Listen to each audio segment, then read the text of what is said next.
संतोष देशमुख हत्या प्रकरणाची बीडच्या विशेष न्यायालयामध्ये आज 5वी सुनावणी पार पडली आणि या सुनावणीसाठी सरकारी वकील उज्ज्वल निकम हे गैरहजर होते। त्यांच्या जागी विशेष सहाय्यक सरकारी वकील बाळासाहेब कोल्हे यांनी आपली बाजू मांडलेली आहे। याच 5व्या सुनावणीच्या दरम्यान आरोपी वाल्मिक कराडचे वकील विकास खाडे आणि त्याचबरोबर आरोपी विष्णू चाटेचे वकील राहुल मुंडे आणि मुख्य आरोपी असलेल्या याच्यामधला सुदर्शन घुले याचे देखील वकील आज बीडच्या न्यायालयामध्ये हजर होते।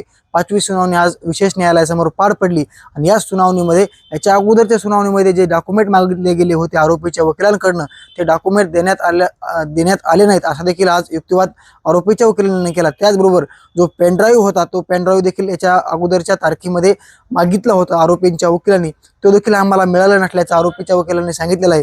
त्याचबरोबर आज बीडच्या विशेष न्यायालयामध्ये ही सुनावणी पार पडली आणि या सुनावणी दरम्यान वकील बाळासाहेब कोल्हे त्याचबरोबर आरोपीचे वकील विकास खाडे आणि राहुल मुंडे हे न्यायालयामध्ये हजर होते आणि या सुनावणी दरम्यान जो दोषमुक्तीचा अर्ज आरोपी विष्णू चाटेने केला होता डिस्चार्ज ॲप्लिकेशन ते देखील पाठीमागे घेतलेला आहे।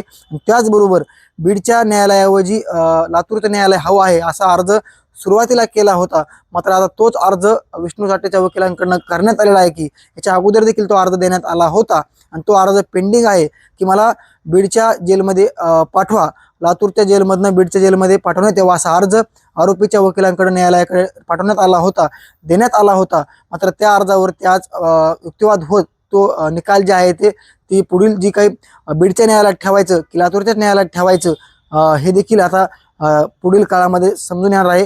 जो आरोपी विष्णू चाटे बीड जिल्हा कारागृहामध्ये होता तो सध्याला आता त्यांनी सुरुवातीला बीडच्या कारागृहामध्ये न ठेवण्याऐवजी मला लातूरच्या कारागृहामध्ये ठेवा अशी विनंती केली होती आणि त्याच्यानंतर मला आता लातूरच्या कारागृहामध्ये न ठेवता बीडच्या जिल्हा कारागृहामध्ये ठेवा असा अर्ज बीडच्या न्यायालयाकडे वकिलांनी केला होता। मात्र दोनही बाजू ऐकून घेत जो निर्णय आहे बीडच्या जिल्हा कारागृहामध्ये पाठवायचं की लातूरच्याच कारागृहामध्ये ठेवायचं हा जो निर्णय आहे तो सध्या तरी स्थगित ठेवलेला आहे किंवा तात्पुरताच त्याच्यावरती कुठलाही जी की निर्णय जे आहे ते न्यायालयाने दिलेला नाही। आज 5वी सुनावणी पार पडली आणि या सुनावणी दरम्यान जे डॉक्युमेंट हवे होते ते डॉक्युमेंट आरोपींच्या वकिलाला न मिळाल्याचं त्यांनी कोर्टामध्ये सांगितलेलं आहे आणि ते डॉक्युमेंट लवकरात लवकर देऊ असं देखील सरकारी वकिलांनी आपली बाजू मांडलेली आहे। दोनही युक्तिवाद ऐकत पुढील सुनावणी जी आहे ती आता 3 जून रोजी होणार असल्याचं विशेष न्यायालयाकडून सांगण्यात आलेलं आहे। मुंबई तक साठी योगेश काशीद, बीड।